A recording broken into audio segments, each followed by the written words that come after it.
أمسيت ضاقر وقلبي قافل الشفرة، من كثر ضيقي قبلنا الوقت نتخاصم، ناديت ربي عسى يمن لنا بنظرة ويطفي النار من صدري ونتفاهم.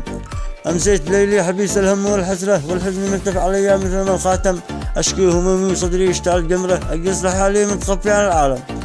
لا أحب شفته سوى ما أتوسط قبره، تمشي عليه الناس وهو في القبر يتحاكم. يا رب عبدك صبر والأن بالصبره، يا رب قل لي ما حيل ولد آدم. سلامتكم.